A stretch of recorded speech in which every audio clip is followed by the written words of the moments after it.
आज के हमारे डिस्कशन का टॉपिक है मोटिवेशन। और ये जो टॉपिक है ये भी बीएड के कोर्स को ध्यान में रख करके, जो बीएड का हमारा फर्स्ट ईयर का सिलेबस है उसके अंदर ये टॉपिक आता है। तो इसी सिलेबस को ध्यान में रखते हुए आज के इस वीडियो को हम स्टार्ट करने जा रहे हैं। इस वीडियो में हम सबसे पहले मीनिंग ऑफ मोटिवेशन को देखेंगे, उसके बाद इसके कुछ डेफिनेशंस को देखेंगे और फिर उसके बाद हम डिफरेंट टाइप्स ऑफ मोटिवेशन देखेंगे, जिसमें हम मोटे तौर पे 4 टाइप्स की बात करेंगे। एक है एक्सट्रिंसिक मोटिवेशन, दूसरा है इंट्रिंसिक मोटिवेशन, तीसरा हमारा होगा पॉजिटिव मोटिवेशन और जो चौथा टाइप होगा वो होगा निगेटिव मोटिवेशन।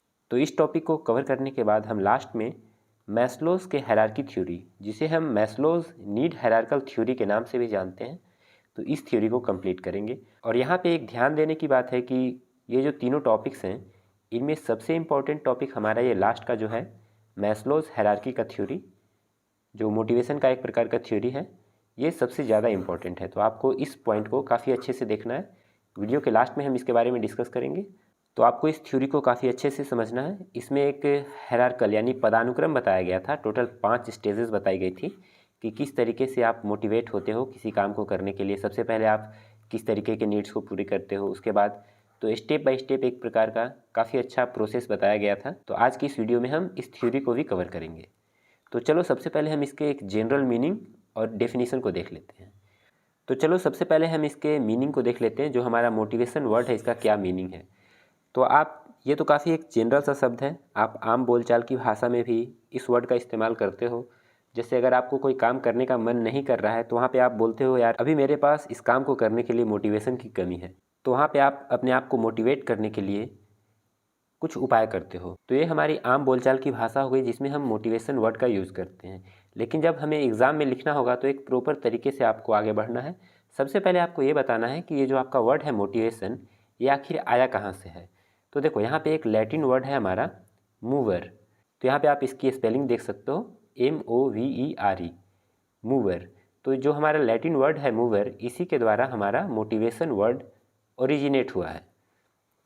और इसका मतलब क्या हुआ, मूवर का मतलब होता है टू मूव, यानी मूव करना, एक स्थान से दूसरे स्थान को जाना। तो आप मोटिवेशन वर्ड के ओरिजिन को समझ गए कि कैसे एक लैटिन वर्ड से इसका ओरिजिनेशन हुआ है। इसके बाद जो हमारा दूसरा पॉइंट है उसमें लिखा गया है कि motivation can be referred as combination of motive and action. यानी कि जो हमारा मोटिवेशन वर्ड हुआ इसे आप 2 वर्ड्स के कॉम्बिनेशन के रूप में लिख सकते हो, जैसे मोटिव प्लस एक्शन। जब आप इन दोनों वर्ड्स को मिलाओगे तो हमारा बनेगा मोटिवेशन। तो अगर आप मान लो ये भूल जाते हो कि मोटिवेशन वर्ड की उत्पत्ति एक लैटिन वर्ड से हुई है, तो आप सिंपली ऐसे भी देख सकते हो मोटिवेशन यानी मोटिव प्लस एक्शन। इन 2 वर्ड्स के मिलने से हमारा वर्ड बन गया मोटिवेशन। तो यहाँ पे ये पॉइंट तो आपको अभी ही याद हो गया होगा कि जो हमारा मोटिवेशन वर्ड है वो मोटिव और एक्शन इन दोनों वर्ड्स के मिलने से बना है, ऐसा भी बोला जाता है। इसी तरीके से जो यहाँ पे थर्ड पॉइंट मैंने ऐड किया है उसमें लिखा है कि motivation is an action word that influences every aspect of our daily life. तो आपका जो दिन प्रतिदिन की दिनचर्या है उसके हर एस्पेक्ट को जो मोटिवेशन होता है वो अफेक्ट करता है। अगर आप खेलना चाहते हो, अच्छे तरीके से परफॉर्म करना चाहते हो वहाँ पे, तो वहाँ भी आपको एक मोटिवेशन की ज़रूरत है। आप अच्छी तरीके से पढ़ाई करना चाहते हो, उसके लिए भी आपको मोटिवेशन चाहिए। आप कोई भी काम पूरा करना चाहते हो तो वहाँ पे एक मोटिवेशन का होना ज़रूरी है। उसके बाद देखो जो अगला पॉइंट है उसमें लिखा है कि motivation is fundamental in the level of success and individual attain. इसके कहने का मतलब हुआ कि कोई भी इंडिविजुअल जो सक्सेस लाइफ में प्राप्त करता है उसके पीछे मोटिवेशन की एक फंडामेंटल भूमिका होती है। नेक्स्ट पॉइंट में लिखा गया है कि motivation is a personal and internal feeling, this feeling arises from needs and want. यानी आपकी जो ज़रूरतें हैं उसके हिसाब से मोटिवेशन जो है, मोटिवेशन की जो फीलिंग है वो उत्पन्न होती है। और एक प्रकार की ये पर्सनल और इंटरनल फीलिंग है। हर एक व्यक्ति में मोटिवेशन अलग अलग हो सकता है, उनकी आवश्यकताओं के अनुसार, उनकी ज़रूरतों के अनुसार। और यहाँ पे लास्ट पॉइंट में लिखा गया है कि motivation is continuous process because as our one need fulfils it gives rise to other needs. यानी मोटिवेशन एक कंटिन्यूअस प्रोसेस है, क्योंकि आपकी एक नीड या एक ज़रूरत जब पूरी होती है तो एक नई ज़रूरत या दूसरी ज़रूरत सामने आ जाती है, तो आपको उस दूसरी नीड को प्राप्त करने के लिए फिर मोटिवेशन की ज़रूरत होती है। तो हमारा जो मोटिवेशन हुआ वो एक कंटिन्यूअस प्रोसेस हुआ। ऐसा नहीं है कि आप जब किसी एक चीज़ को पाने के लिए मोटिवेट होते हो और वो आपको मिल जाए तो मोटिवेशन आपका समाप्त हो गया। इसे आप एक एग्जाम्पल के तौर पे समझ सकते हो। जैसे मान लो आपको एक साइकिल की ज़रूरत है, तो आप साइकिल पाने के लिए मोटिवेटेड हो सकता है जब आपको साइकिल मिल जाए उसके कुछ समय के बाद आप बोलो कि नहीं मुझे अब बाइक चाहिए, तो आपका मोटिवेशन ख़त्म नहीं हुआ बल्कि मोटिवेशन चेंज हो गया एक बाइक को पाने को लेकर। बाइक मिल जाने के बाद आपकी ये इच्छा हो सकती है कि अब मुझे एक कार मिल जाती, तो आप कार को लेकर के मोटिवेटेड हो जाओगे। कार को पाने के लिए, उसे खरीदने के लिए जो चीज़ें चाहिए उन्हें प्राप्त करने के लिए आप मोटिवेटेड रहोगे। तो इस तरीके से जो हमारा मोटिवेशन है वो एक कंटिन्यूअस प्रोसेस है। तो ये हमारा मीनिंग हो गया। इन 5-6 पॉइंट्स में से आपको पहले 2 पॉइंट्स तो अच्छे से याद ही रखने, और इसके अलावा जो 4 पॉइंट्स हैं इन्हें आप पैराग्राफ्स में अच्छे से लिख देना, जो आपको याद रहे 4 में से 3-2।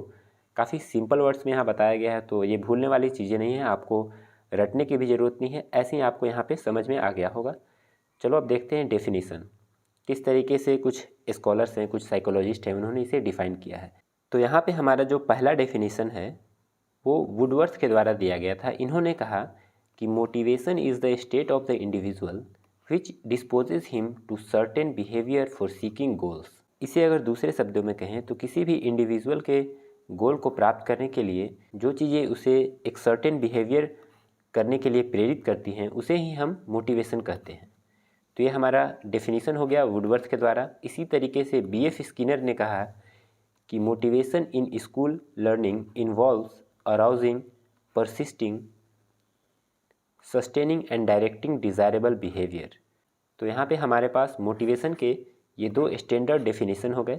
इसी तरीके के कई डेफिनेशन आपको बुक में देखने को मिल जाएंगे, लेकिन जो सबसे पॉपुलर और सबसे इजी 2 डेफिनेशन थे उसे मैंने यहाँ पे ऐड किया है। जब आप आंसर राइटिंग करोगे तो वहाँ भी आप इसी तरीके से सबसे पहले मीनिंग, उसके बाद डेफिनेशन, एक क्रम में आगे बढ़ोगे, तो इससे आपका जो आंसर का प्रेजेंटेशन होगा वो काफ़ी अच्छा हो जाएगा। तो यहाँ पे आपका जो डेफिनेशन है मोटिवेशन का वो कंप्लीट होता है। अब चलो देखते हैं कि इसके कौन कौन से टाइप्स हैं। तो देखो यहाँ पे इसके 4 टाइप्स बताए गए हैं। पहला है इंट्रिंसिक मोटिवेशन, जिसे हम इंटरनल मोटिवेशन के नाम से भी जानते हैं। दूसरा है हमारा एक्सट्रिंसिक मोटिवेशन, जिसे आप एक्सटर्नल मोटिवेशन भी बोल सकते हो। तीसरा है पॉजिटिव, और चौथा है निगेटिव। और इसे आप एक एग्जाम्पल के द्वारा काफ़ी अच्छे से समझ सकते हो। यहाँ पे मैंने एक फिगर ऐड किया है, देखो 4 काइंड्स ऑफ मोटिवेशन। तो जो 2 हमारे मेन टाइप्स हैं वो हैं एक्सट्रिंसिक और इंट्रिंसिक, और उसके अलावा पॉजिटिव और निगेटिव 2 अन्य टाइप हैं। तो सबसे पहले इन्हें हमें समझना है कि एक्सट्रिंसिक मोटिवेशन और इंट्रिंसिक मोटिवेशन क्या होता है। तो यहाँ वर्ड से ही पता चल रहा होगा। जैसे एक्सट्रिंसिक वर्ड यानी आपको किसी कार्य को करने के लिए बाहर से कुछ प्रेरणा दी जाती है। जैसे हो सकता है कि आपको किसी गिफ्ट का, सैलरी का या बोनस का लालच दिया जाए। और जो इंट्रिंसिक हुआ इसमें होता है कि आपके अंदर से खुद से ये इच्छा आ रही है कि आपको ये काम करना चाहिए, किसी प्रकार का बाहरी कोई आपको लालच नहीं दिया जा रहा है, तो इसे आप बोलोगे इंट्रिंसिक मोटिवेशन। उसी तरीके से जो हमारा पॉजिटिव मोटिवेशन है उसमें क्या होता है कि आपको किसी गोल के प्रति मोटिवेट किया जाता है, कुछ काम को करने के लिए। और जो निगेटिव मोटिवेशन है इसमें किसी चीज़ से दूर रहने के लिए मोटिवेट किया जाता है कि आप ये काम ना करो। तो जब आप इन एग्जाम्पल्स को देखोगे तो ये चीज़ें और क्लियर हो जाएंगी। देखो सबसे पहले हम एक्सट्रिंसिक मोटिवेशन के कुछ एग्जाम्पल्स को देखते हैं। जैसे यहाँ पे पहला एग्जाम्पल दिया गया है, right this report and you get a bonus, यानी आप अगर इस रिपोर्ट को लिखोगे तो आपको कुछ बोनस दिया जाएगा। तो किस तरीके का मोटिवेशन हुआ? एक प्रकार का एक्सट्रिंसिक मोटिवेशन हुआ, क्योंकि बोनस जो है वो आपको बाहर से दिया जा रहा है, तो इसे आप एक्सट्रिंसिक या एक्सटर्नल मोटिवेशन कर सकते हो। और यहाँ पे देखो आपको बोनस दिया जा रहा है, आपसे कुछ छीना नहीं जा रहा है, तो क्या हो गया? एक प्रकार का पॉजिटिव मोटिवेशन। तो ये हो गया हमारा पॉजिटिव एक्सट्रिंसिक मोटिवेशन। उसी तरीके से अगर ऐसा कहा जाए कि राइट दिस रिपोर्ट और यू आर फायर्ड, मतलब अगर आप इस रिपोर्ट को नहीं लिखते हो तो आपको फायर कर दिया जाएगा, आपको नौकरी से निकाल दिया जाएगा। तो ये भी तो एक्सटर्नल ही है, क्योंकि आपको बाहर से कुछ चीज़ें दी जा रही हैं या छीनी जा रही हैं, जैसे नौकरी। आप इंटरनल खुद से तो कुछ करना नहीं चाह रहे हो, तो ये भी एक प्रकार का एक्सट्रिंसिक मोटिवेशन ही हुआ। और यहाँ पे आपको नौकरी से निकालने की बात की जा रही है, यानी कि एक निगेटिव मोटिवेशन की बात की जा रही है। तो ये हमारा हो गया एक्सट्रिंसिक निगेटिव मोटिवेशन। अब देखो इधर इस लाइन के जो हमारा वर्टिकल लाइन है, इसके राइट हैंड साइड में हमारे पास इंट्रिंसिक मोटिवेशन के कुछ उदाहरण हैं। जैसे अगर आप बोलते हो I really want to write this report, यानी आप खुद से ये चाहते हो कि आप ये रिपोर्ट को लिखो, आपको किसी तरह का बोनस या पनिशमेंट नहीं दिया जा रहा है, तो ये हमारा हो गया इंट्रिंसिक पॉजिटिव मोटिवेशन, क्योंकि कुछ आपसे छीना नहीं जा रहा है और कुछ बाहर से नहीं दिया जा रहा है। तो इंट्रिंसिक और पॉजिटिव, क्योंकि आप खुद से चाहते हो कि आप इस रिपोर्ट को लिखो। उसी तरीके से अगर आप ये बोलते हैं I really don't want to write this report, यानी आप खुद से चाह रहे हो कि आप ये रिपोर्ट को ना लिखो, तो ये क्या हो गया, इंट्रिंसिक निगेटिव मोटिवेशन, क्योंकि यहाँ पे आपका इंटरनल प्रेरणा है, खुद से आप सोच रहे हो कि आपको ये चीज़ें नहीं लिखनी चाहिए। तो एग्जाम्पल्स के द्वारा आप इन चारों टाइप्स को काफ़ी अच्छे से समझ गए होंगे। अब इसी चीज़ को आपको वर्ड में कैसे लिखना है, देखो यहाँ पे, तो अभी मैंने एग्जाम्पल्स में जो 4 टाइप्स ऑफ मोटिवेशन आपको बताए, उसी चीज़ को यहाँ लैंग्वेज में लिखा गया है। मैं इसे एक एक करके आपके लिए पढ़ते रहूँ ताकि आप इसे और अच्छे से समझ सको। सेम चीज़ें जो मैंने आपको बताई हैं वहाँ पे वही चीज़ें यहाँ पे लिखी गई हैं। जैसे देखो इंट्रिंसिक मोटिवेशन में लिखा गया है, it is the natural tendency to seek out and conquer challenges as we pursue personal interests and exercise capabilities. When we are intrinsically motivated, we do not need incentives or punishments because the activity itself is rewarding. तो आपको किसी तरीके का बाहरी कोई punishment या कोई reward की आवश्यकता नहीं होती है जब आप इंट्रिंसिक मोटिवेटेड यानी इंटरनली मोटिवेटेड होते हो। और जो इंटरनल मोटिवेशन होता है उसे बेटर माना गया है एक्सट्रिंसिक मोटिवेशन से, क्योंकि आप खुद से किसी काम को करना चाहोगे तो आप उसे अच्छे तरीके से करो। और एक्सट्रिंसिक या एक्सटर्नल मोटिवेशन में क्या होता है कि जब तक वो आपको लालच दिया जा रहा है या जब तक आपको रिवार्ड दिया जा रहा है आप तभी तक उस काम को करना चाहोगे। इसीलिए जो हमारा इंट्रिंसिक मोटिवेशन है उसे ज़्यादा अच्छा या ज़्यादा सुपीरियर माना जाता है। तो देखो जो सेकेंड पॉइंट है एक्सट्रिंसिक मोटिवेशन, इसमें लिखा गया है कि if we do something in order to earn a grade, avoid punishment और for some other reason that has very little to do with task itself, यानी जब आप ग्रेड पाने के लिए या फिर किसी पनिशमेंट को अवॉइड करने के लिए या किसी और कारण के लिए करते हो तो उसे आप एक्सट्रिंसिक मोटिवेशन कहते हैं। और देखो तीसरा पॉइंट में हमारा पॉजिटिव मोटिवेशन, इसमें लिखा गया है it is the reward based motivation, यानी रिवार्ड पे जो बेस्ड मोटिवेशन होता है उसे हम पॉजिटिव मोटिवेशन कहते हैं। और जो निगेटिव मोटिवेशन वो इसका जस्ट अपोजिट होगा, इट इज़ द फियर और पनिशमेंट बेस्ड मोटिवेशन, यानी आपको पनिशमेंट का डर होता है या फिर खुद से आप उस काम को नहीं करना चाहते हो, आपकी इच्छा नहीं होती है करने की, तो उसे हम निगेटिव मोटिवेशन कहते हैं। तो ये चारों टाइप्स ऑफ मोटिवेशन हो गए। अब जो हमारा एक काफ़ी इम्पॉर्टेंट टॉपिक है जिसे मैंने पहले भी बताया कि जो हमारा मॉस्लो का हायरार्की थ्योरी है, मॉस्लोज नीड हायरार्कल थ्योरी, जिसे हम आवश्यकता पदानुक्रम सिद्धांत के नाम से भी जानते हैं, इसके बारे में बात कर लेते हैं। तो इसे 1970 में अब्राहम मैस्लो के द्वारा दिया गया था। और इन्होंने क्या कहा, जो हमारी नीड्स होती है या जो हमारी मोटिवेशन है वो 5 तरह की नीड्स से जन्म लेती है।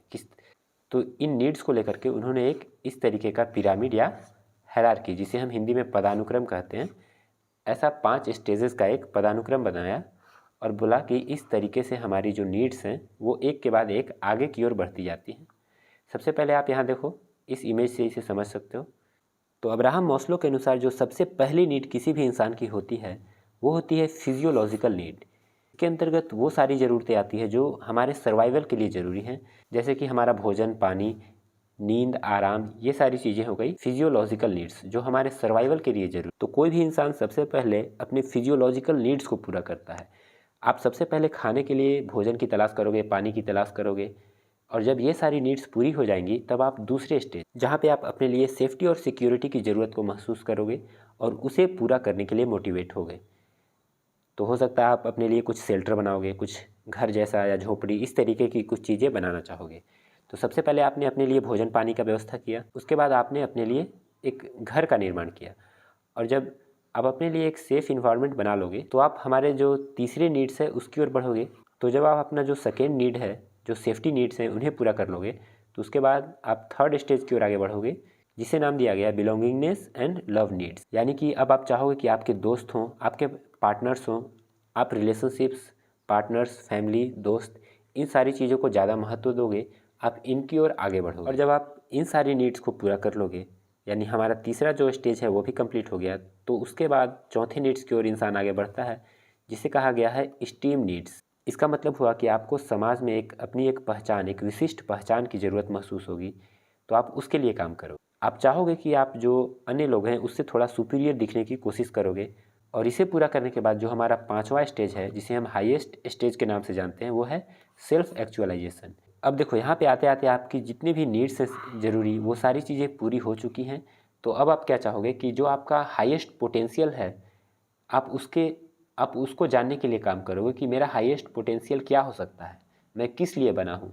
इस तरीके की चीज़ें जो हैं, जैसे खुद को जानना, इस तरीके के विचार आपके मन में आएंगे, आप उन्हें जानने के लिए मोटिवेट होगे। अगर हिंदी में कहें तो सेल्फ एक्चुअलाइजेशन को हम बोलते हैं आत्मसिद्धि। तो आप इस वर्ड से समझ रहे होगे कि जैसे आप खुद को जानने का प्रयास करोगे कि मैं कौन हूँ, जैसे मैं कौन हूँ, मैं किस काम को करने के लिए बना हूँ। तो जब इस तरीके के विचार आपके सामने आएंगे तो वो है हमारा हाईएस्ट लेवल।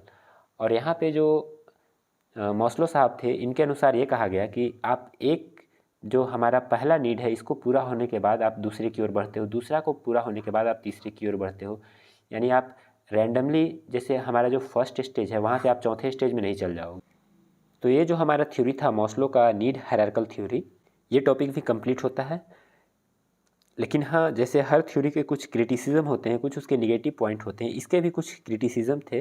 जैसे कि ये ज़रूरी नहीं है कि हर एक इंसान में आप ये कह सको कि ये जो अलग अलग स्टेजेस हैं नीड्स के, ये एक ऑर्डर में हो सकता है कि फर्स्ट स्टेज के बाद कोई सीधे तीसरा स्टेज में जाए, उसके बाद दूसरा स्टेज में जाए। तो आप हर एक इंसान के लिए ऐसा नहीं कर सकते हो कि ये जो पाँचों स्टेज हैं वो एक ऑर्डर में होंगे। तो इस तरीके की कुछ क्रिटिसिज्म है जो इस थ्योरी को फेस करने पड़े।